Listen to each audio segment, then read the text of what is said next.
Welcome, Mo. All right, we're back. Welcome, Mo. We're in the flesh. We're everywhere here.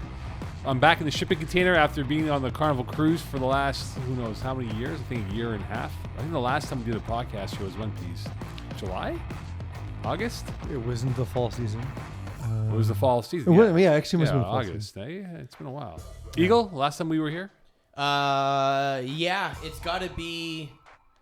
Because our last episode, I remember, was on Zoom, and then that was it for us. We got kiboshed by COVID-19 protocols.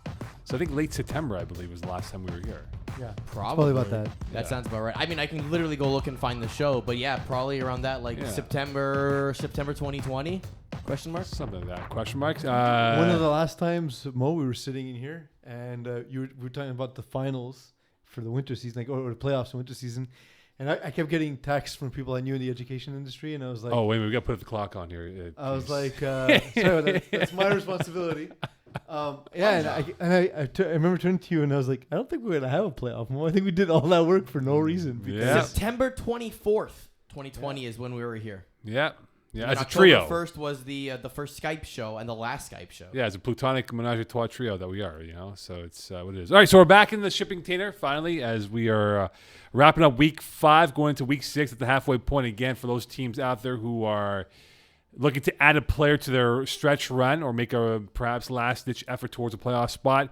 They must play pretty much every game from here on in, depending if you're at 4 or 5 games. You need 5 to be playoff eligible, so it is important that your team has that new guy acquisition to be ready to go for all the games left. And if there is a discrepancy with your roster that, hey, Peeze played 6 games, but really he's listed for 3 games, email the league and ask us what's going on. Let us know and we'll investigate. Exactly. Also, reminder, if you're not wearing a jersey of the same color with a number that's not taped or painted on it, let's call it like an actual number, your scorekeeper will give you shit, and therefore you won't get a game played, and therefore you don't count towards playoffs. So if you're bringing a guy off the street for the next 5 games, give him a proper shirt. Sportira sells them for super cheap, or you can just get them laminated or printed at any store. Laminated.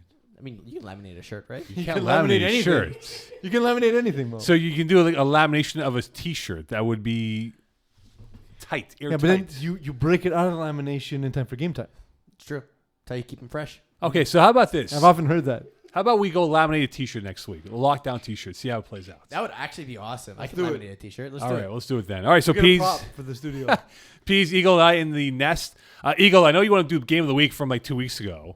No, we don't have to do it. It's just we had some highlights, and that's basically the last one. Let's play it. Just so play in the background while we're talking about Div E, because it's Div E exactly. game. So when we get to Div E, we'll do that. So we'll play the game of the week from week 5. Yeah. Between Rainmakers and who? And the Trailer Park Boys. Trailer Park Boys. Trailer Park Boys, because We'll Rainmakers. do it later. Oh, because Eagle doesn't have it ready, does he? No, I have it ready now. He just said we'll do it during Div E. Okay, fair enough then. I should have got you a headset. That's okay. All right, so let's dive into it then. Let's go into the week that was. Of course, we're at the midway point. We'll start off with Div C and what's going on right now. And like Peeze and Eagles, we look at Div C. At the midway point, there's 3 playoff spots to be had at the lower rung of the division. There's 5 teams. There is Sandal, LGC, Mangoose, Silent Ticklers, and Easy W that got a big win over Blue Dreamers over the weekend. Out of those 5 teams, 3 will make it to the playoffs. Which 2 will be on the outside looking in as we arrive at the midway point piece? Well, it's 3 on the outside looking in, isn't it? It's 3 teams that don't make the playoffs. Yes, that's right. 3, yeah. So maybe actually that's a good starting point for this conversation. Should we talk about the playoff format and the teams that are making it? Yes. Probably a good idea here. I imagine you want me to do this because you don't have the information in front of you. No, we don't, because we're watching the screen as you are using your toggle. Oh, it's true because you forgot your laptop. Yes, halfway on my car right here, I was like, oh, I forgot my laptop.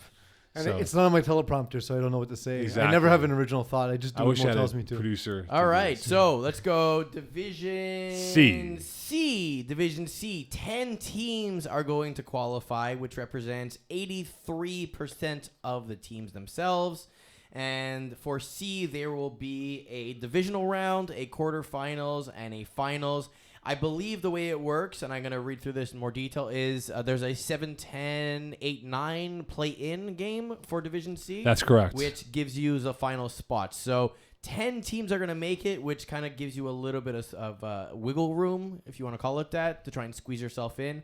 But yeah, that's what's going on the playoff side for Division C. Okay, so with that being said, there will be 2 teams on the outs with 3 qualifying. So we look at the current standings right now.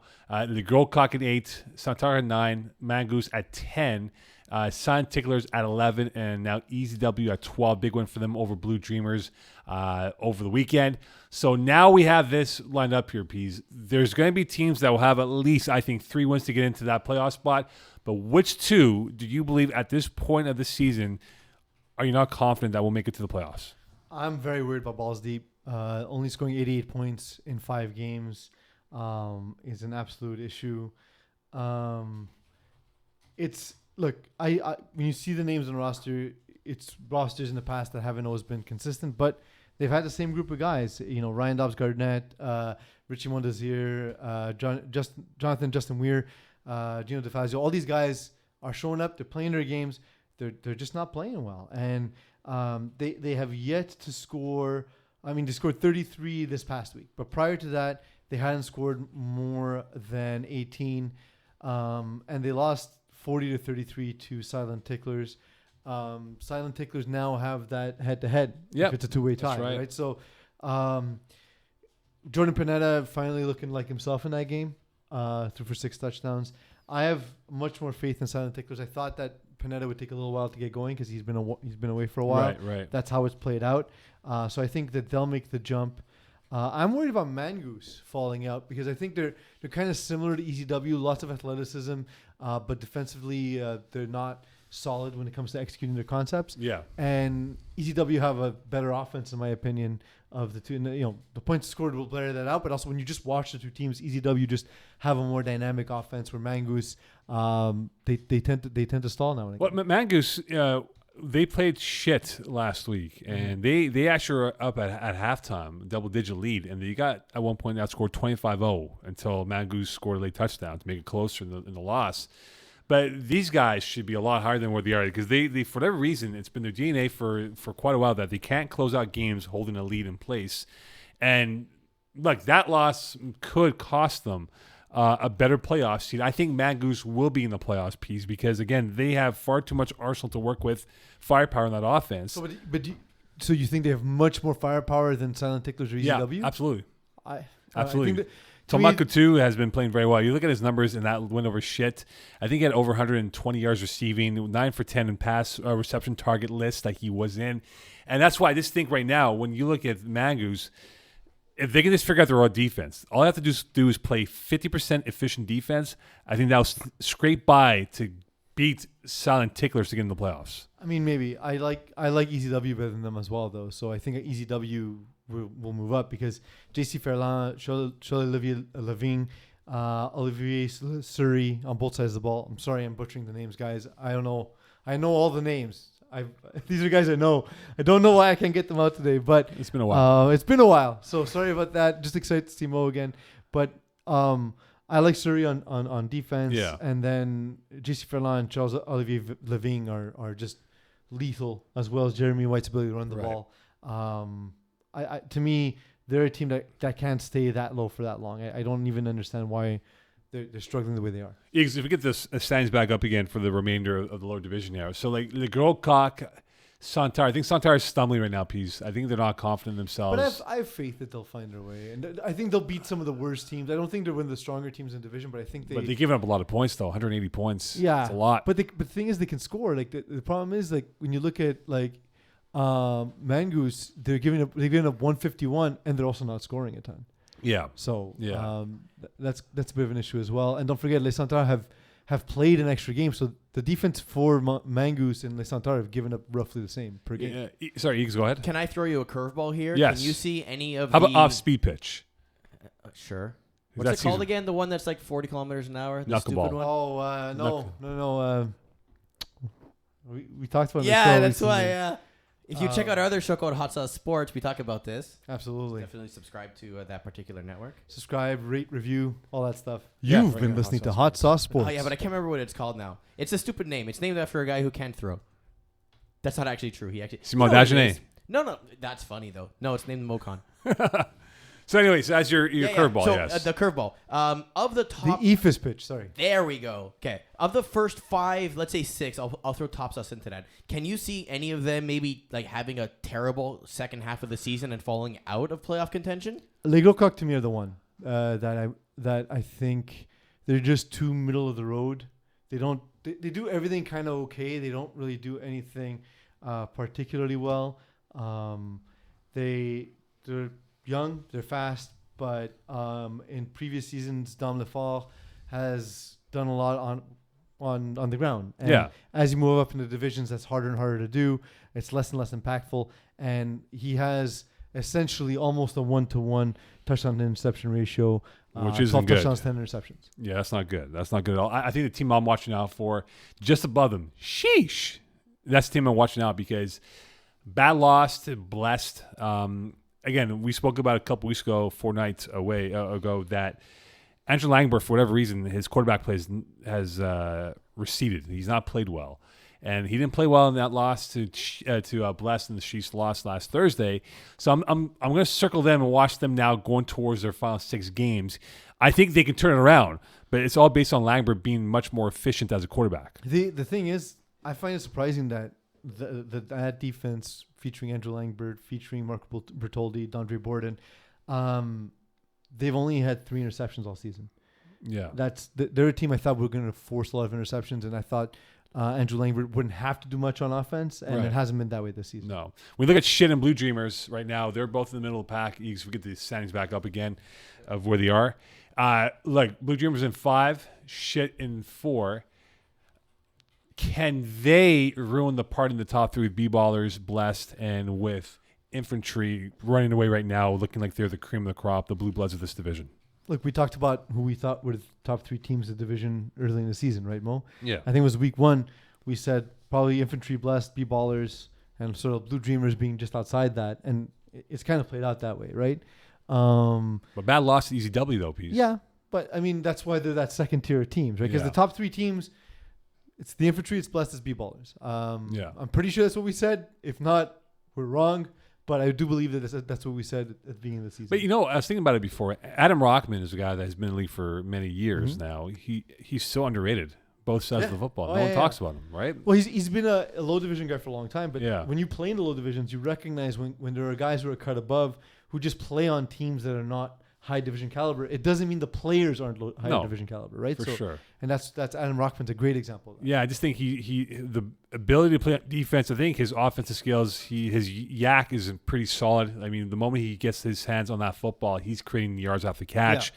His defense, he comes up with timely plays, timely PDs, or even big INTs, and I think he's been the difference of why Shit has been much more effective now than where they kind of stumble out of the blocks early on in the season. So I think Shit could ruin the top 3 and maybe get into a 3-hole, if not maybe to a 2 seed, if Bless or Infantry kind of stumble along and they do play each other week 10, and that can be for the overall 1 seed in the playoffs here. Well, the thing with Shit, they play B-Ballers in 2 weeks. They play the Infantry week 9, and they lost Blessed. So we're going to have absolutely an indicator as to whether or not they measure up. They lost in week 1 to Blessed, so it's a week 1 loss. It's hard to put a lot of stock into, except for the fact that we know how good Blessed is. They're very blessed. So if they have 3 losses this season, and the 3 losses are to B-Ballers, Blessed, and the Infantry, then that way psychologically going to the playoffs, losing to the best 3. Well, but at that point we'll know, right? We'll know that they are that next tier, which is fine because then you just have a great game and you can get by one of those teams. Hopefully you only have to face one of them, and someone else can beat someone else along the way to winning a championship. Exactly. Right? When we look at the midseason grade for this division piece overall, not team by team. Okay, what's the grading? What's the grading philosophy like? Are we grading how much we like them as people? How much we respect their taste in movies? Well, Neck Dana's not in this division, so the grade goes up a little bit. It's up. The bell curve goes up with no Neck Dana, Kevin Kusai in the division. But if we look at the overall standings from one top to bottom here, as Eagles on. But we're looking at like in terms of like the top end talent. Or are we looking at it as like a competitive division? I think so. We'll rate it as competitive level of play, how it's been so far. The talent level in this division, and likable. Is this a likable division? I think for the first time in a while, it's more likable. I always felt like Div Div 4, Div C never really had storylines. It was kind of like a middle division. A lot of guys playing on their second teams. Yeah. But it's kind of been a step up this season. I mean, it's pretty distributed when you look at wins and losses, right? Like the same number of teams have no losses, and it's kind of the same that have like either one win, one loss, or rather one win or no loss, or no wins whatsoever. But the middle is balanced. It's been predictable though, right? Yeah. Like the best teams are who we thought were going to be best. So like in terms of competition, I give it a C. But sorry, C plus because the no Nekdana plus half a grade, so C plus. Yeah. And I think from an overall talent perspective, it's probably one of the more talented Div Cs we've seen overall. I'm going to give it a B. What's the criteria? Because again, for competition. What we're Wait, what's the max score? Is it A plus or are you going S tier? A plus. A plus is as high as it gets. Yeah. Okay, and then, so A plus, A minus, B plus, like B, university B minus. grading, yeah. Well, university grading is different depending where you go. That's why I'm asking. Whatever. We'll use the Montreal system. How There's about two that? different There's two different systems. systems. Whatever. We're using whatever system. I'm going B. I'm going B for competition. I think I've seen some pretty solid games so far from top to bottom. I think it will get closer as we move along here because I don't think so. I think it's the opposite. I've been saying from the scoreline perspective, but I'm saying below the top three for those playoff spots to be had. I think we'll see some close finishes as we've seen so far in the first 4 weeks of this division so far. I think you have some very good teams, some great teams, and then teams that are deeply flawed. And I think that we're seeing that separation already. Well, I think now from that perspective, from a likable division, I think it will be a B minus. Okay, why don't you like them? Why do you hate them, Mo? No, a B minus. There's some good guys in this division, but there's some annoying guys. Yeah. So if you were the professor and the division came to you and said, "What can I do to improve on my score?" What would you tell them? Well, I'll tell them this. Watch this show, and that's how you improve your scoreline. Forget to like and subscribe. Mount Rushmore of the most annoying players in Div C. Okay, can we get the teams up again here so I can go through it? Mo from 3 years ago would never have answered this question. So I'm really happy about the progress we've made. Okay, so I like ECW. I like Blue Balls Deep. Silent Ticklers. No, I like them too. Mangoose I like a lot. Santar. They're good guys. The Grokok. I need four dudes. Four dudes who are your most annoying players. I like Shisha. Dondre's a nice guy. He is. Top Sauce. Okay, here we go. Okay, give me the Top Sauce roster, please. Okay. Because they're gonna be pissed off at me because they weren't so happy with me last week. I'm gonna go. I'm gonna go with my boys, man. Patrick Jazzon.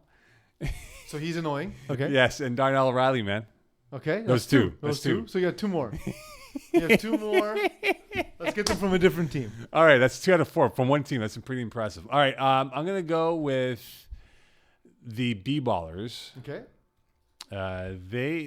They were just confused with their roster last week. I was very disappointed by their lack of initiative on the roster. And the guy, Rohan Jones, guy comes in a wife beater. Mm-hmm. A white t-shirt. I'm like, bro, what are your colors? So he's on the Mount Rushmore. That's 3. And one more to go. I will go with Blessed, if you don't mind, Peeze. Never mind. I never mind. I'll go with Blessed. It's coming. I know it's coming. It's coming. I'm waiting for it as we speak, as we see B-Ballers will play Mangoose this week. So Blessed at 5-0, I'll go with them. The one guy that really annoys me on this team, Willpower. Yeah. Willpower. Him and his Jesus socks. Now, how about a quartet of those guys to go out on a Friday night with, huh? I mean, that sounds like a fun time. Yeah. I think Jazzon and Darnell will be pretty fun guys to hang out with. So those are my Mount Rushmore of annoying guys. But I think overall, I think the division's been fairly solid. I like this division a lot. Yeah. I think it can get even better moving towards the latter half of the season. Quickly here, Peeze, your mid-season quarterback, receiver, and defensive player of the year. I don't do two-way because it's such a, whatever. This is in Div C, right? Div C. Just give me names, and we move on to the next division. Yeah, we can't do two-way because thinking of eligibility and all that's a pain in the ass. Exactly. So, because quarterback plays pretty close. Quarterback, no, it's not. There's one guy who has a 30-0 touchdown interception ratio. I know. And 131.4 quarterback. Does that mean I lose our bet because he didn't throw an interception Correct. last week? It's true. Yeah, Satch. you're out. I have this week, right? Yeah, I have this week. I have later on in the season. Yo, Steve, you're my boy. Come on, just throw one pick. At the end of the game, just check it up. He was so pissed. Throw it your other hand. He was so angry at me. He's like, guys, what are you talking about my 0 INTs for? You jinxed me. I go, that's even better, man. That's the point. That's the whole point of this. No, like Steve's the best. He's playing the best quarterback in the division, right? Like that's the thing is, and at the end of the season, he'll complain that his rating went up. But like, yo, what do you want us to do? I know. It's based on your stats, you know. So Harris Prasad, receiver of the year then? Yeah, Harper said receiver of the year. Quarterback of the year. Quarterback of the year. Wide receiver is more interesting. Matthew Lepage is interesting because he hasn't even had that many catches yet, and he's already scored 7 touchdowns, and he's had one less game than a lot of the other guys. So I think there's some more volume heading his way. So it's sort of like a understated pick. But, obviously the two leading the pack are William Paquette, AJ Gomes. Although AJ Gomes may not be eligible because he may win it in a higher division. Yeah, that's right. So and he's going to cuss me out. Why can't I win in 2 divisions this year? I don't know, bro. But that said, I think a lot of these guys play on teams where there's multiple threats. Like Noah Groper and Matthew Lepage have almost the same stat lines, right? So they might split up. They might split the targets so much that they're not going to win the award. I like William Paquette from B-Ballers just because at this point he seems to have separated himself from the pack, and he's caught 22-25 balls. That's right? pretty impressive. He's making the most of his opportunities. 88% success rate for him. All right, and defensive player of the year? So from watching him play and just knowing the players, it's a two-headed race between Jonathan Svetna and Eddie Lee, and not just because of the interceptions. They're two amazingly impactful players. But Noah Groper might sneak in there. He's got 11 sacks already. Good. So if you and that's in 4 games. So if he finishes the season with that could be a two-way. That could even be it's true. And we just mentioned him as a receiver as well. So he might be a serious threat for two-way. But yeah, on defense, if you're looking at DBs, Olivier Suri has only played 2 games. Otherwise, I thought he would have been a front runner.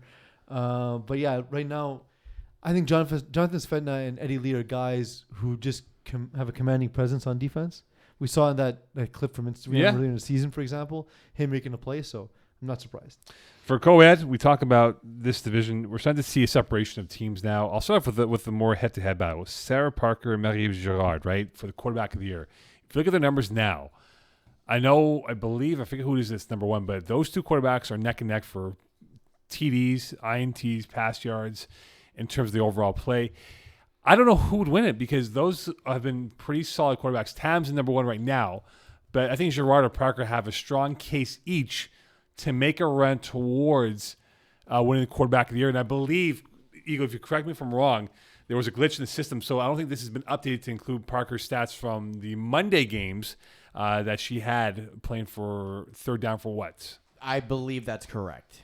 So, assuming she did well enough in that game, is she at 5 games now, or is she still at 4? I think she's at 5. I mean, hold on. I'll check on the side there.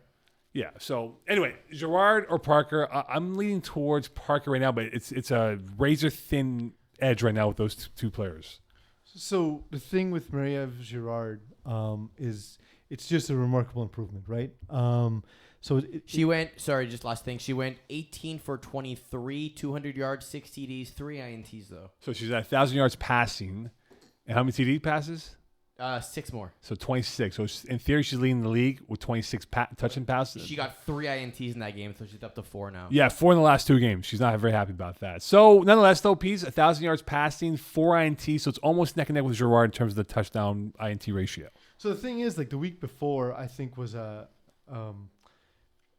game against Party Mix was the first one I noticed, where basically she went, 6 touchdowns, 1 interception, but overall, just an absolutely impressive game. And Party Mix, of course, has a reputation in co-ed. Their team we're very familiar with. So the fact that she had put up that kind of game, 255 yards in that game, that's absolutely impressive. We knew she was going to struggle against Fighting Tigers. Yeah. Right?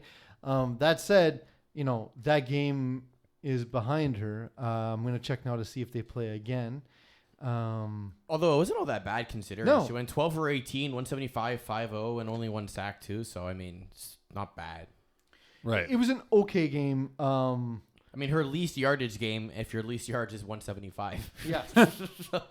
Yeah, and look, she's using. They play this week, by the way, Fighting Tigers, week 6, August 1st. They play again? Yeah. Oh, that sucks. Fighting Galenas, man. So, but if she can have a similar game, that could still set her up if she then finishes the game super strong, because she's got yin and yang in back-to-back games to end the season, and before that she has Fantastic 9. So I think there's an opportunity for her to put up some numbers in the last 3 games of the season. Yeah, I just think those are the 2 best quarterbacks. I mean, Tam, of course, he's going to excel, but I think it should come down to these 2 names, and it's flipping a coin. And I think who can be impressive in the last 3-4 games will definitely win this. And just FYI, Semi Croquant have Fantastic 9 twice and Yin and Yang twice in the next 5 games, and their only other game is against La Secte, which they last beat 38-12. So and that Girard could be, has some chance to put up some yards. Yeah, those are the that could be a cupcake game where they can put up some major points and yards, and she could, in theory, win it on that day. So we'll see what happens. So who are you giving it right now for the edge? Girard, or are you going to go with Parker? I'm going to go Parker right now by a razor's. So I think the schedule sets up nicely for Mary of Girard. I think Sarah Parker is at this point in her FPF development the better of the 2 quarterbacks. That doesn't mean she'll have the better statistical ending. I think Girard can do it. It's going to depend how she handles this next game. Mm-hmm. She can't afford to have another mediocre game. So if she has a great game here, I think the rest of the schedule sets up for her to win it. Speaking of mediocre, we got the Galenas, we got the Sriracha sauce, and we got Party Mix, all at 2 wins. Who was the best team out of those 3 for the 2-win window? I mean, so the impulse is to pick the Fighting Tigers, right? The fact that they haven't already changed their name to Fighting Chickens, because Galena is chicken in Italian, is surprising. Did you know that? Hen, actually. It's a hen. Well, whatever. Fighting Chickens is just better than Fighting Hens. I like the Fighting Galenas. Fighting Hens is too cocky. I like the Fighting Galenas, though. Yeah. Well, either way that works. It means the same thing. But of course you do, Mo. Oh, hey. Who gave you the name Eagle? Yeah. I did. I did. We'll have this discussion. Here you go. I think actually that was Eagle got it from Andrew Dana, no? No, I gave you the name at the roadshow. You were up in the nest. I go, he's up in the nest. He's an eagle. It's from before the roadshow. This is from the original Calling the Audible that was audio only. Yeah. Anyway, I called you the eagle. We call it BYOB, before the Weppel. Yeah. It's I like before you Christ, but the FPF version. No, but it was after Weppel, no? AW? I guess, yeah, after Weppel. It's Fighting Tigers on the surface. I like Party Mix in general. I think it's a strong team, and Francois Delorier has shown what he can do with this roster. And again, we talked about last week the struggles of Emma Racine to start the season. That said, she's only been at 3 of the games, right? So get her in there, get her to find her groove, and I think they'll start improving. Yeah, I think I trashed the Fighting Galenas early on in the season because he had some skunky losses. And I think now maybe they turn the corner and get into rhythm and put together a string of wins together, because they do have talent. There's no question about that. They have guys that can open up games. But it's all on the Galena arm and making sure he is efficient, that he is on point, and he allows his playmakers to do what they do and create yards after catch or touchdowns. So I think the Galenas could stray away and become a 4-win team, maybe 5 with half the season left. But I'll go with the Galenas moving forward. As for the mid-season report card for each team here, a quick letter grade and maybe a quick analysis here, Peeze, as we look at the overall Division 4 co-ed on our TV screens right now. And so what are we? I don't really understand what we're rating. Just give me a quick letter grade, man. All right. Before we get into that, just something for playoffs as well. Just a reminder for all the teams. So for Co-Ed 1, there's 5 teams. All 5 of them make playoffs. There's a play-in game, 4 versus 5, and then it's very easy, 1, 4, 2, 3, highest seed, lowest seed, etc. And then for Tier 2, again, all teams make it. Nice and simple, 1, 4, 2, 3, and then the finals. Yeah. So I give the letter grade of an N for not what I expected. I didn't expect Les Semi-Croquants to develop as quickly as they have. I thought La Sec would be better than they have been this season. Only 36 points scored so far. Still a lot of room for improvement. I think they will get there at some point. And I thought the Fighting Tigers would be better. And I thought Party Mix would be better as well. So not what I expected. I give them an N. Sorry, N plus, because Kevin Kusai is not in this division. I'll give it a C. Okay. C. La Secte, I thought they'd be where they are. I just think, again, I thought they were going to score more than this, though. Yeah, I thought they'd still struggle on defense. Yeah, I thought they would score more. But, whoever the schedule maker is, why in God's name are they playing third down for what? It doesn't help. It doesn't help. Like I don't know. Blame the chief. Yeah, but maybe I will blame the chief. But the point is that we need to make sure in this situation that we avoid having these type of games because there's no point of development. You can't develop against a team like third down for what? I think overall you say that, but when Eagle and I both started in the lowest divisions in the pre-cap era where guys were slumming it in low divisions. Of course. And we got our asses kicked. And our teams got a lot better really quick because of that. You know what I mean? And so I think it can help. But I think at some point you need to stop playing against those teams and eventually just play teams in your talent range. There's got to be a better protocol in place. Well, there needs to be more co-ed. There has to be more. Yeah, I think there will be. It's growing every season, right? Yeah, so it's good. We're gonna get there.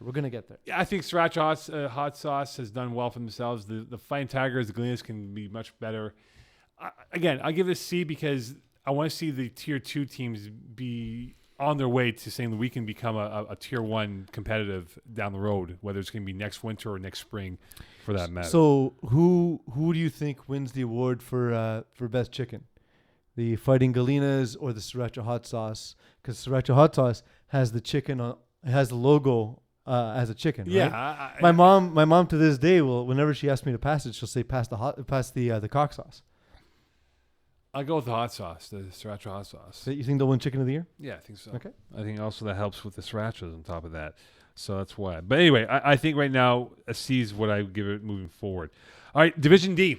I do love the random ratings. The random ratings of a division is awesome. Let's do it. Division D. We talk about Mean Girls versus Replacements. They're both 0-4 at this point. Mm-hmm. They play each other this week, Peeze. I thought at first, I said, man, could we have a team make it to the playoffs without winning the game? That won't happen because this is the game that could tie. They can tie. They could tie, yes. But, I figure, hey, I think we'll see a victory with Team Replacements or Mean Girls. The key in this game here, Peeze, I think this is an elimination game. Whoever loses this game is in serious trouble to make the playoffs, and whoever wins it, I think, is in good shape moving forward.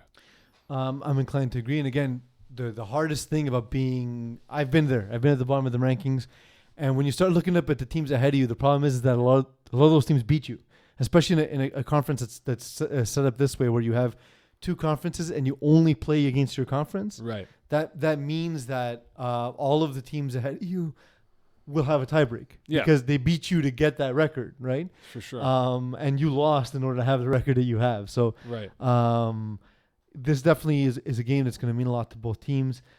I don't understand because the time that I saw Replacements, they lost but looked very good. In that game. So, and I remember Mean Girls from Fall being really good. So the 2 teams kind of confuse me.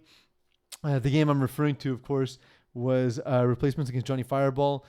The False Kings. Yeah. False Kings smoked them. But the score was not really indicative. There was a couple of late mistakes, and the game kind of just got away from Replacements. And Replacements eventually scored late to make it a little bit more respectable. But from what I saw from a talent level, Replacements weren't that far off from what Johnny Fireball were. They just weren't executing. No, they're lacking Replacements. They are a team that has had a cast of characters. It's like an SNL crew, right? Every week there's a different host for that show, and that's been the biggest problem for Replacements, that they don't have a consistent roster. And if you look at their roster right now, as Eagle pulls it up, it's not this. Look, we love the guys on this roster individually, but collectively, they're just not a good group. They just don't have the chemistry. And look at that piece, right? Look how many guys have played at least one game, if not more. And that's not how you build a franchise when you have so many guys coming in and out of the lineup. Yeah, and so it's a couple of things. One is I know myself as a quarterback, when I don't have my guys, like games where I'm missing even one of my receivers, it's just not the same. No, it's not the same.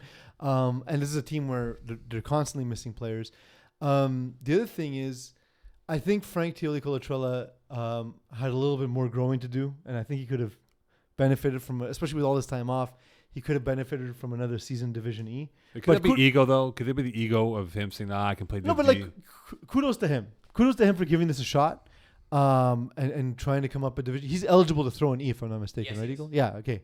So kudos to him, and he might not have been able to fit his team's roster overall, right, in the lower division. So that said, you learn a lot by playing over your head, right? So you adjust to that new game speed. And I think that's gonna benefit him in the long run. Having just come off played Mean Girls, I noticed two things about their team. One is their defense is exclusively man coverage, essentially. And so normally I would say if you're a quarterback who has a playbook designed for man busters, right, crossing routes, a lot of traffic, etc., then at that point it's their weakness. Yeah. But also you have to win the one-on-ones across the board. Do you see anyone on this roster that'll win a one-on-one matchup? Maybe Nim Jamkovsky. Yeah, he's been the one Boris guy. Ballard, if he's there. No, Ballard's not been there, but Nim's been the guy for Frank in terms of the quarterback receiver connection so far. If you look at his average yards per catch, it's pretty decent in terms of what he's done. Which gets me to my next point. So if you take a look at the Mean Girls roster, their star player obviously is Shaden Hetufranco and everything. And who should be the quarterback, but there's yes. a big issue with that. So he is there as statistically anyways. Okay. He's their best defensive player, but even coverage-wise, he's good. But here's the other problem. Look at the targets on their offense, right? Who's getting all the catches and everything. It's a chasm. So, again, if you're the replacement, what do? Do you play over-under on him? He's still going to beat you deep, so you're going to have to put a third guy. The problem with replacements, Eeks, is that they can't get him the ball. No, they don't know how to play defense because they played trap stars last week. And Dylan Garber, who reminds me of Phillip Rivers. It took me forever to figure out the quarterback comparison. He's Phillip Rivers, Dylan Garber. Ryan Garber. Beg your pardon, Ryan Garber. He's Phillip Rivers. But they don't look that different, to be fair. No, they don't. But Ryan, both Garbers and Phillip Rivers. But Ryan's having a good season, though. Ryan, wrap your willy. 9 kids, not a good idea. Yeah, no. But Ryan's having a good season. He could be quarterback of the year, but that's another story for anher day. But in that surprises me 0%. Well, if you look at his stats, you can get them up here, Ryan Garber stats. But the thing is, he literally T-fouled that defense of replacements. They didn't know what to do. Like his ball placement was perfect, and they were caught flat-footed on a lot of deep balls and couldn't stop that trap star offense. It's one-on-one matchups. You lose the matchup, you lose the game, right? But replacements aren't going to win those matchups. But if Mean Girls has that going in their favor, they can just run the same play over and over again. I don't think replacements can adapt to that, though. That's why. Because Ryan Garber ran a simple offense, and it went to near flawless in that D last week in Laval. Yeah, well, that's the thing is they don't have matchups to play man, and then to play zone effectively, they don't have the knowledge. Like they're just sort of static in zones rather than picking up and releasing routes, which is how you're supposed to play zone. That only comes by playing games. So the more you play, the better you're going to be at that, and that's just going to take you time. So would you agree whoever loses this game is in serious trouble? Yes. Yeah. I think the three of these teams, Mean Girls, Ball, and 60s, and replacements, although I think all of them are a little bit better than the record is. Like I told you last week, I was really surprised by Ball and 60s. Can we really take any leverage from their fall cup of last year? Because Ball and 60s was pretty solid, right? Mean Girls, they were in a lower tier. Right, but Mean Girls was, they were tuning us out saying, "Oh, you guys are wrong about us. Pick against us every week," and which we did, and they would win and bleep you guys. Yeah, and they've both been okay. They've been average at best. Also, since we're talking about it, Division D is going to have 24 teams qualify. However, here's the twist. Yes. There's a Division D1 and a D2 playoffs, 12 teams in each, 6 per conference, but we're not telling you how we're doing it until the end of the season. Here's the other thing. We also don't know how we're splitting it. We do we? We don't. We don't because I have no idea what's going on for that playoff round. We have but Mo, you're left in the dark on purpose. We have a meeting set up where we're going to discuss this because we want to make sure that the regular season is valuable, and we don't want to reward teams that would try to lose on purpose to tank to end up in the lower bracket. So we have a few suggestions of how we're going to handle it. Don't assume that if you're going to finish in the bottom tier, at the bottom end, that you're going to end up in D2. That might not be the case. You might end up facing off against, the Bruins, for example. So try and win your games because I can tell you the goal is to try and make sure that the regular season is as meaningful as possible. Losing is not rewarded for this format of playoffs. We're just going to do a March Madness bracket Mo-Con style. Yeah. I'd love to do that next year. We did that again. We did that and we gave the Ducks a championship. So we shouldn't do that again. We'll do a proper one for next winter. Yeah. I have the idea in my head. All right. So with the halfway point now, Peeze, and the number of undefeated left. So we have a few teams left with that right now. We have two. Yeah. 3 undefeated. Yeah. Sorry, I was looking at the wrong one here. So right now we have Bruins, the new guys, and LSA. Those are the undefeateds right now. The last one to lose will be who? So Eagle, start getting schedules so I can filibuster for you, and then you can give out the schedules. I saw a little bit of the new guys. I couldn't see too much because obviously my game was happening at the same time, but I did catch a little bit around halftime where I took a quick lap out to see what was going on. I'm impressed. But you know what? They complained that I never say anything good about them, so the hell with them. They're going to lose first. They're going to lose this week. Don't even care who they're playing against. Wow. We'll find it out soon. Okay. Bruins, to me, are the most balanced team on both sides of the ball. It's Bruins football, defense. man. Yeah. It's not sexy. It's not seductive. But it's the most efficient on both sides. Yeah. They can beat you 18-13. They can beat you 30 to 28. Yeah. I'm surprised their point differential is that big. They never feel like they're blowing a team out, but they have this giant 74-point differential. Okay, so we're gonna do this scientifically, okay? Mm-hmm. So Bruins week 6 or next week play Trap You're welcome Stars. for buying you all that time, by the way. Yes. Where do they play Bruins that game? play Trap Stars. Where, Laval? They play in Lachine. Okay. That's a tough game. Okay, so Bruins are playing Trap Stars. Potential game. for loss here? Yes. Okay. New guys are playing Pardon My Swag. Yeah, Okay. I think so. That might be the game. And Tough games for both those teams. Yeah. coming up. Los Siete Amigos are playing Tuts and Parlays. That's a tough game. And Tessa probably is coming off a bad loss against LBB. Tuts on and Monday. parties are better than they've been playing. Yeah, if Anthony Lazaro plays good at quarterback, then they're not easy to beat. Let's No. put it that way. If he's off, then it's your team to win that game against And them. then week 7, so Los Siete Amigos then plays Pardon My Swag. New guys play Voodoo, and Bruins play Sparrow's Legion. I think LSC might be the team that could have a tougher run in the next two games. What were their two games? Were Tuts and Parlay and PMS. and PMS. Yeah, I agree because unfortunately I think that the Sparrow's Legion, named after Junior Sparrow, That's right, the late who Junior Sparrow. we lost unfortunately over this past year. The team was initially pension plan, and they're one of these teams. So we see a lot of teams actually that have moved up, right? We see Mean Girls Ball in 60s, replacements all moving up Yep. from previous season. And on the other side of the bracket, we have Sparrow's Legion that have moved up as well. Actually, sorry, they're the same. They're all in the same conference. My mistake. That's right.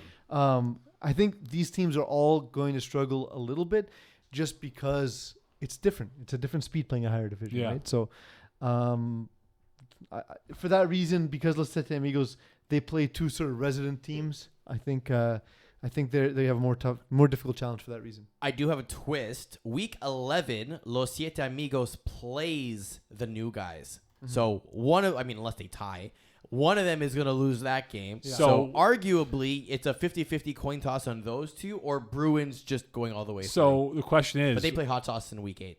the question is, Easy loss for them.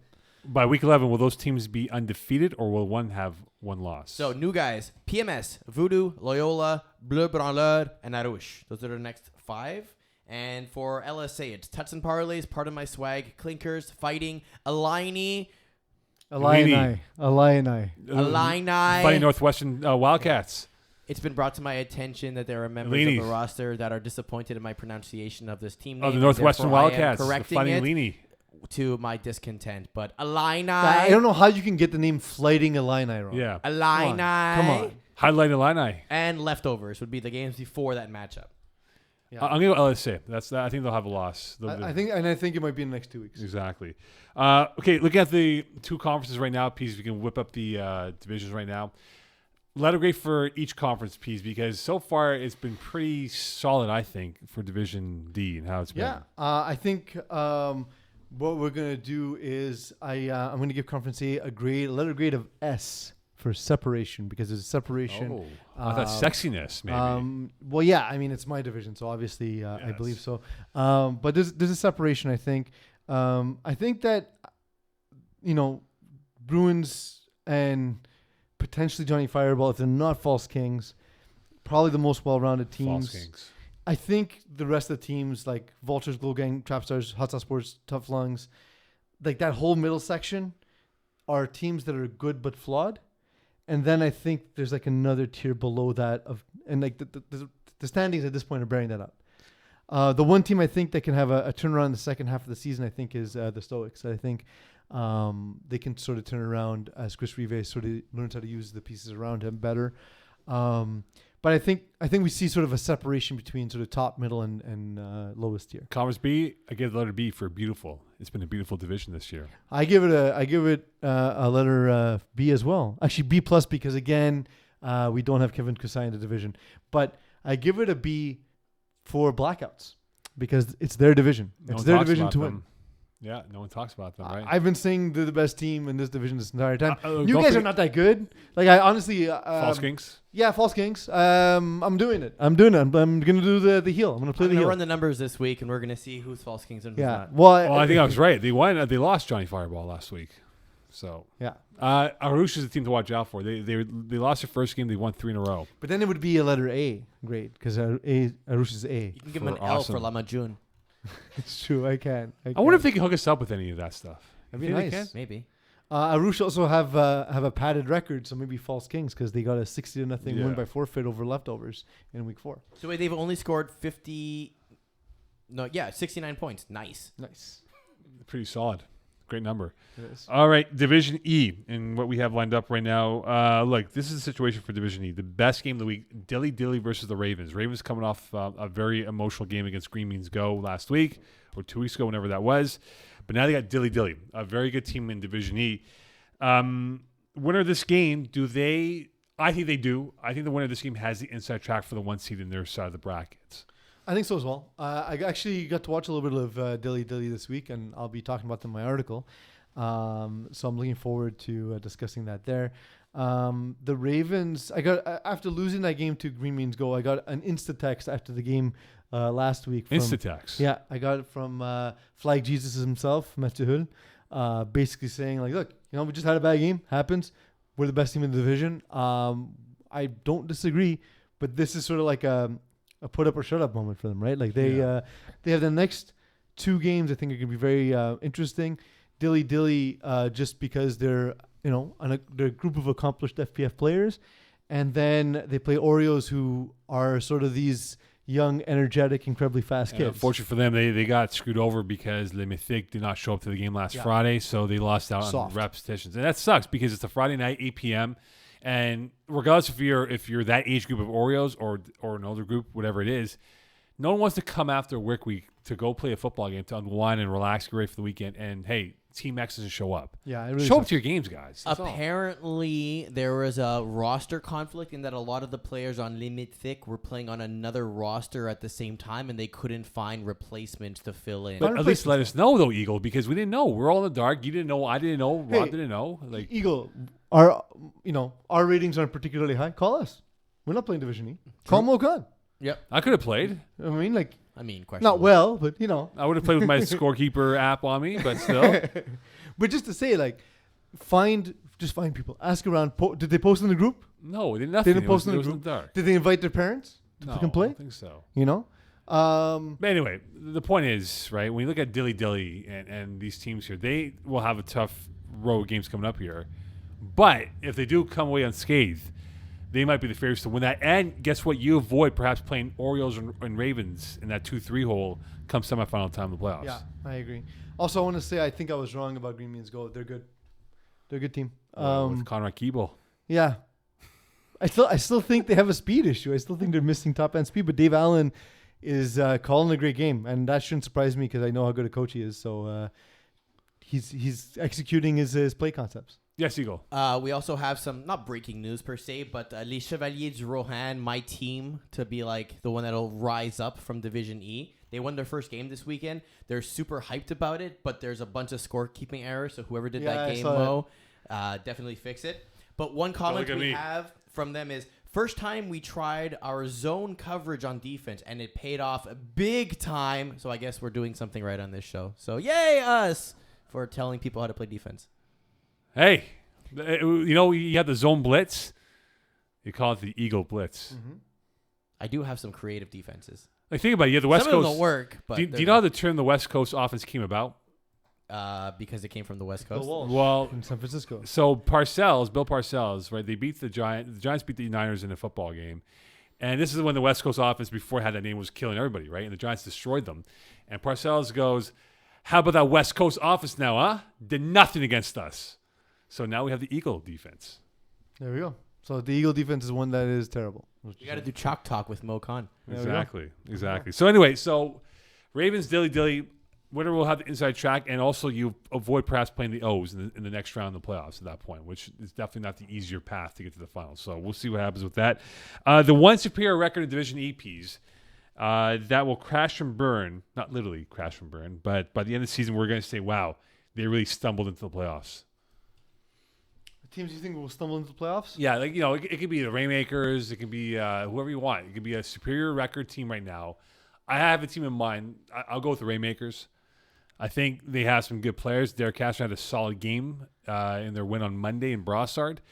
But at 4-1, I must be the False Kings, but I just think that it's a little bit fragile, that 4-1 record that they have. Are you saying that they're like matchup dependent and depending I on believe they are, yeah. I think they are. I really believe they are. So what type of team would beat them? Speed, power, size? I think the O's would beat them. I know it's not in the same bracket, but that type of team, right? The O's would have a someone who just has overwhelming speed and skill. Like, I can see that. Exactly. That said, we saw a game of the week from a couple of weeks ago when they played Trailer Park Boys. Yeah. And they had Antoine Meunier throwing off his back foot, throwing across his body, and Rainmakers caused a lot of errors. This would have been a perfect opportunity. There we go, Eagle man, on your game today. As we see it on the screen, that was the game of the week in Division E. For those who don't watch the podcast, don't know why I'm saying that. You got rocked in that play. Watch. He did. So look at that. That was incidental though. Like both players didn't see that coming. But yeah, so the thing is that defensively that's what their strength is because of their experience in FPF. But I agree with you that if they go ahead and play a team like Ravens or Oreos or even like V-Town and Suicide Squad, just have a lot of speed. I think that might be an issue for them. The team I think that might struggle and get to the playoffs. I think Trailer Park Boys at some point are going to turn it around. They had a forfeit and they've only scored 45 points. So it's at an average of 15 points a game in the games they've actually played. Right. But they played Rainmakers. They played Blast from the Past, and they beat them. And we learned that that's not an easy feat, right? No, not at all. The loss this week is more concerning because they lost to V-Town. And I thought that was a team, that was the kind of game they should win. But I will point out that Matthew Gascon was a quarterback. It wasn't Antoine Meunier. So I think the record is not exactly indicative. So I think that they're going to stumble in with like 4 wins, 3 or 4 wins. I know V-Town is at the front of the line to get in the club. Mm-hmm. And, 72 points after 4 games. That's 17.5 points per game, give or take, 18 points per game, give or take, right? Yeah. Peeze, what's your old line? How many touchdowns do you need to win a football game in FPF? You need 5 touchdowns to be in the game, basically. They are 2 TDs behind, right? They're good, but I don't know if they're great. And I think, well, but that's not the topic. I know, but that's what I'm saying. Though, but I think that's where they can crash and burn because at 3-1. They're the type of team I think could be a candidate. That okay, so you're looking at, okay, I thought it was the teams that stumble in. Yeah, but by the end of the year that they can probably stumble into the playoffs, but obviously had a great record, but kind of I misunderstood the question then. That's what it is, right? I think Blast from the Past to me, and I saw them play against Dilly this week, and Grenier is good. He's a good quarterback, but it's clear that he hasn't played in a while. The reads take a little bit more time than they should. And I saw a ball before it left his hand. I was like, in my head, I said, well, that's an interception. Because I saw the DB breaking hard on it. And it's a throw that he probably doesn't make at the end of the season. But if he doesn't get that sorted out, he's not playing sharp enough to win playoff football. Right. So as for the mid-season report card. I've been asked to call them Blast in the Cap, by the way. Blast in the Cap. Blast in the Cap. Where the letter grade you would give for each conference, 6 words or less. If you go over 6 words and describing this. Okay. A reminder, 8 teams make the playoffs in each conference. Classic 1-8, 2-7, 3-6, 4-5 style. And then reseed, highest plays lowest the rest of the way through. And then conference 8. We ever thought we're going 7 seeds like in the NFL? Like 1 gets a bye and then 2 versus 7, 3 versus 6? I prefer play-ins than buys, to be honest. Yeah, our president, our Lord and Savior, does not like that. He goes, no, it doesn't mean anything. Just because they're more exciting, and he doesn't like excitement. Yeah. We must keep it We've simple. considered a whole bunch of other playoff systems, but yeah, I like double elimination brackets to be honest. Yeah. But that's expensive. Yeah, it would be very long. All right, week 6 of the FPF playoffs, double elimination right now. So letter grade, Peeze, 6 words or less. I'm going to give a letter grade of M to Conference A. M. Okay, I was waiting for you to say like 5 more words. M for Mancy? For more. I didn't think about this ahead of time. So, more wins, more good. Playoffs? We got 5 in there. I'm going They don't have to make sense, Mo. They just have to be 6 words. letter P, purity. Nice. Okay. Purity. So 5 more words. Oh, man. Okay, here we go. 5 words to describe why it's pure. Sublime, educational, and sweet. You did it in 3 words. Yep. That's pretty good. If you count and 4. What about Conference B? What's your letter grade? I'm going to go with Q, qualitative. Mm-hmm. Because 3 teams above the grade. Okay. I'm going to go with Q for cute. Because all the other teams that aren't Dilly, Oreos, and Ravens, it's cute. They think, chance? Oh, yeah, 5. why do we do this? I don't know. It's for the table of terror, man. That's what we do, right? I'm sorry to Division E. If you were actually looking for educational content, Read my this article. is not it. Yeah. I said it's qualitative. There you go. Division A, Division B, in terms of what we have last one of the night. So the All-Stars lose to Urgence Medic. I think they're not going to catch Brace for first. I think that's already out. Would you agree? Yeah. So what's interesting is I remember the first time the UM guys played against, I think they were still the Alpha T's back then. Yeah, the Tats. When they first played against the Montreal's Finest. Yeah. I think it might have been a fall cup. And they put up a great fight. And we're like, hey, you know what? Is this that thing where the first time Montreal's Finest plays a team, they don't really know what to do, so they don't play them particularly well. Mm-hmm. But since then, we've seen UM just get better and better, and Justice Dupuis get better and better and better. And I'm no longer surprised by that outcome. You're right. Because whether UM won or whether All-Stars won, I knew it was going to be this kind of game. I knew it was going to be high scoring, and I knew it was going to be decided by less than 5 points. Yeah, so I was actually, this game played right before mine. Kevin Wyeth and the All-Stars were driving. They scored. They went for the 2-point convert for the win and missed, essentially. It's the right way to do it. Magic got the first down to end the game at that point. It's the right way to do it, right? Like you want to play for the win, you don't want to play for the tie, so they did the right thing. That being said, there were Great game. only 7. Wyeth had to play defense, and then basically But that's been one their person roster, was up. though, the entire season. They've been 7 guys, maybe 8 at best this year. So Tony Lala made a great sideline catch for a touchdown. It was incredible. I've never Right. seen him stretch that way before. But now they're in a predicament where they could fall to 4 because now Chernobyl has made their way back into the picture of being maybe a 3 seed. And we thought the All-Stars could make a run for 1, but I think that's out the window. And now it's a matter of surviving and holding on to at least 3, if not 2, if they can get up to that number over the contraband. Yeah, agreed. More faith in BYOB or Get Off or D. Both had 2 wins.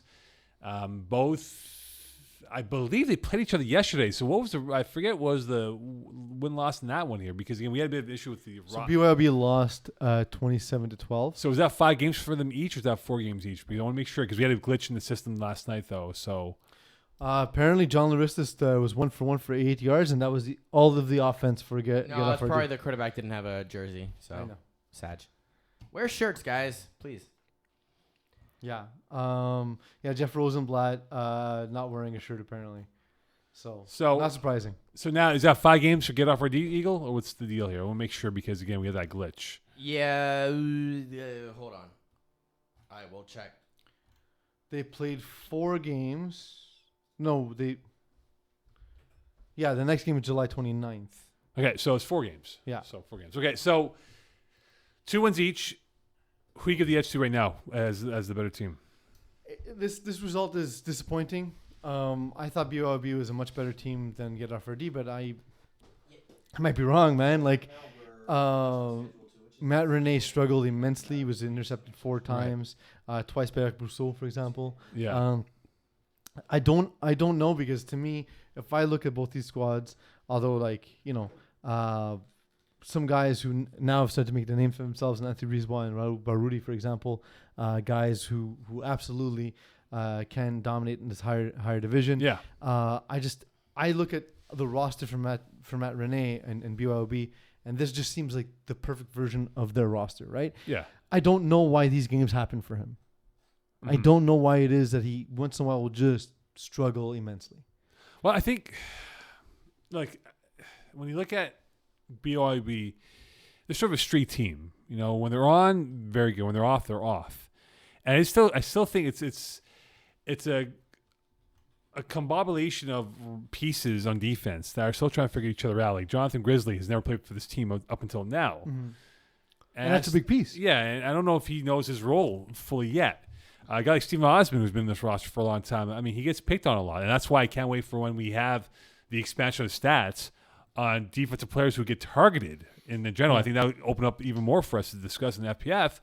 And he gets picked on a lot. And I think in terms of how get off our D is, Barudi, these guys, they're excellent playmakers. They're tough. They play with a G9 force attitude with it. And now moving forward, if this is the roster for get off our D moving forward, they could be a threat towards Urgence Medic for the top spot. It's low key a good roster, right? So like I think it's a lot of repetition, a lot of the same kind of players. Yeah.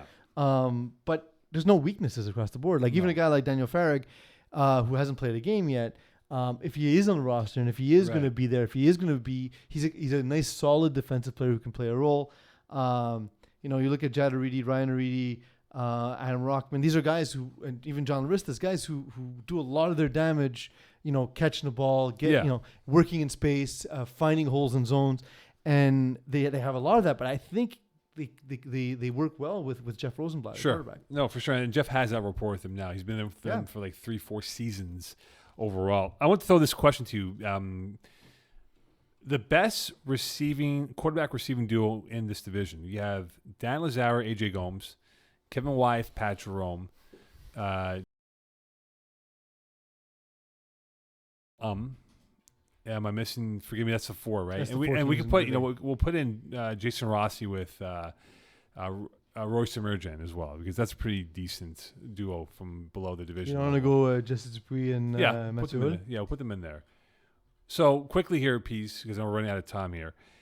Who's your best quarterback receiver duo in this A and B format? So, there's the legacy factor with Kevin Wyeth and Pat Jerome. There's the up and coming factor with like I said, Dupuis and Mathieu. Yeah. But for me, and also like the Braves do this thing with George Gary P, where it's like 15 yards away from the end zone, and John Mayer just catches it and throws it to the back of the end zone, and Gary P goes and gets it. Yeah. Like it's when the throw's on target, it's virtually indefensible, right? Unstoppable. Yes. But just for the wide range in the route tree and the way Dan Lazare is playing, I got to see them in person. I keep getting this once in a while where guys are like, "Oh, if it was nice to finally see one of our games." Like, do you know how many teams we have? You know how hard it is to get up to all these games. But it was an absolute pleasure to watch them play, right? Because like it's a really good roster, like we talked about all season long. I really love the rapport that those two have together, and I think AJ Gomes is just probably as good as it gets in terms of all the different things he can do as a receiver. Right. He can catch the ball in a tight spot. He can go downfield and get the ball. He works well within concepts. To me, that duo has got to be it. With the way they're playing and the ability to do lots of different things. Give me those two. What about you? What do you think? Oh, I'm not giving my answer. Okay. Eagle. I'm gonna make them on edge. Yeah, I mean, as much as I'd love to go through other guys, it's just that's it. The Lazare Gomes connection is just way too good right now. It's just could have been a clean sweep. We'll never know. So now watch them get shut down next week, and we'll cut that clip up. Again, we only like when we give bad predictions, right? I know. Those are the only fun ones. Nobody likes somebody who's right. Of course. Quickly here, because it's our last question. We have to get the game picks of the week here. Mid-season report card. Let's go with the letter grade for Division A. Wait, before we do letters here, so playoff format. Division B, it's going to be a 4 versus 5 play-in, and then usual 1, 4, 2, 3. For Division A, it's a cool format. So 1 plays 2, the winner goes straight to the final. 3 plays 4, the winner plays the loser of 1, 2, and then that winner goes to the final. So it's kind of double elimination for the loser of the winner, and then I like that. if you finish 3 or 4, you get eliminated right away. Single elimination for 3 and 4, double elimination for the top 2. Exactly. So letter grade, Peeze, before you sign off. I'm going to go with I for interesting because it is interesting. Playoff format? Going letter R for robust, for the amount of talent in this division that has been pretty Very good. robust. And it's been fun. It's been fun to watch the game so far. Never a dull moment in these Division A games. Look, we've seen Chernobyl 21 lose 2 games to the B teams. We've seen All-Stars lose last week to Urgence Medzik. So, yeah, very I robust. thought you were going to go R for radioactive for Chernobyl. Do you have 5 words, though, for or 6 words for How about robust? 21 words? 21 words that indicate why it's robust. Just keep talking. Chernobyl, why they're robust? No, why it's robust. 21 Robust. words. The amount of touchdown passes in this league. Quarterback plays fantastic. And receivers. All right, you it's still not have some words 21, to spare. close enough. Yeah, I was like All right. 13 words. Division B, letter grade. Oh, I thought we were doing one letter grade overall. I'm going to go with I because the playoff format is interesting because I thought it was 1 letter grade for both divisions.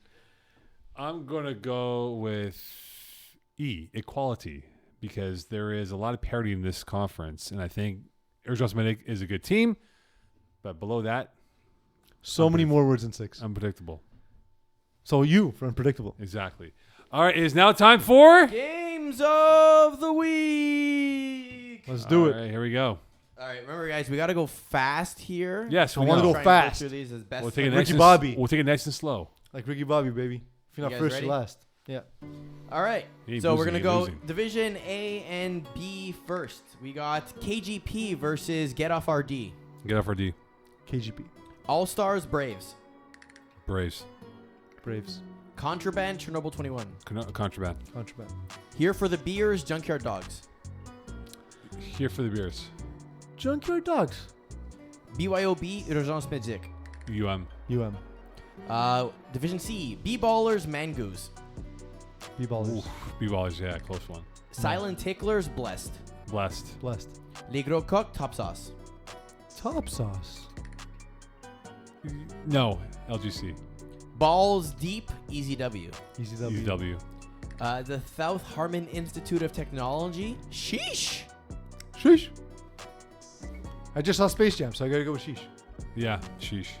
And Blue Dreamers The Infantry. Blue Dreamers. I want to do it, but I think I'm gonna go infantry. Division D, The New Guys Pardon My Swag. PMS. The new guys. Hot Sauce Sports Kiss My End Zone. Hot Sauce Sports by 50. Oh, Hot Sauce Sports, yeah. Top Season Clinkers. Top season. I don't like what's going on with Clinkers. Top season. The Fighting Illini versus PDs and the Gronies. I'll go with the Fighting Illini. I go with the Fighting Wildcats from Northwestern. Okay. Mean Girls Replacements. Elimination game. Game of the week. Yeah, Mean Girls. Mean Girls. Spare- All the analysis that I gave you before. Yeah. Wrong. Mean Girls. Sparrows Legion Tough Lungs. Spares Legion. Tough lungs. Ballin' 60s Vultures. Vultures. 60s. The Really? Yeah. Stoics Glow Gang. Stoics. Glow Gang. Stoics. The return starts now. Johnny Fireball Lockdown. Lockdown. False Kings. Lockdown. Let's do it. Loyola The Leftovers. Leftovers. Loyola. They showed pride, but no. Leftovers. Leftovers. Voodoo Blackouts. Blackouts. Blackouts, unfortunately. Bruins Trap Stars. Oof. I'm going to go Trap Stars. I'm gonna Trap with, game, I'm huh? going to go with Phil Rivers, the Ryan Garber. It's Bruins Trap Stars? Give me Bruins. Trap Stars. Los Siete Amigos Tuts and Parlays. Tuts and Parlays. LSA. Les Bleus Branleurs Arouche. Arush. Irish as well. Can we get some next week, please? Division E Balls Deep Suicide Squad. Suicide Squad. Yeah. Suicide Squad. I don't know why I hesitated. Green Means Go Pinchellos. Green means go. Les Mythiques Melons. Melons. Well, if Les Mythiques show up, melons anyway. How about that? How about you show up next time? Dilly, Ravens. Ravens. Ravens. Brewers, Trailer Park Boys. Brewers. Trailer Park Boys. The return starts now. V-Town, Menace to Sobriety. V-Town. V-Town. Oreos, Quantrium FFC. O's. O's. Rainmakers, Oscars Hockey School. Oscars Hockey School, you idiots. How do you guys? Idiots. Is that your pick? That's my pick, yeah. I had to pick them. You have to. That's my team. Rainmakers. Les Chevaliers du Rohan, The Bad Batch. Well, I gotta go. I know you're picking Eagle. I gotta go with the Bad Batch. Give me the Bad Batch. Chevalier Rohan was my pick. Hey, you're only 2 games up on Bad Batch, so. I know. Save the Turftles, Blast from the Past. Blast from the past. Turftles. I think they'll give them a tough time. And co-ed, Fantastic 9, Les Semi-Croquants. Semi-C's. Semi-C. Fightin' Tigers, Third Down for What? Third Down for what? Party Mix, Sriracha, Hot Chili Sauce. Party mix. Sriracha. All right, doubleheader, Power Rangers, Sriracha, Hot Chili Sauce. Power Rangers. Power Rangers. And La Secte, Yin and Yang. Yin and Yang. Yin and Yang, unfortunately. There we go. There we go. All right. And that's it. Magic words, please. Mo, it's nice to see you again. It is. It is. Wait, are you saying it's nice to see yourself? It's nice to see myself on All TV right. again. Your chocolate milk, almond chocolate milk, Yeah. is transparent because of the green. Is it really? Yeah, it is. Well, yeah, it's true, eh? It's true. But you can put your hand behind it and you'll see it. No, it won't. That's how physics work, you idiot. It's still physically there. Good night, July. We're into August. That's all you had? Yeah. You could have gone with good night, USA Olympics basketball team. Good night, USA gymnastics team. I see that for next week. Could have gone with good night, Naomi Osaka. Good night. I Good don't know. night. There's a lot of them. Good night. Montreal Canadiens drafting respectable people.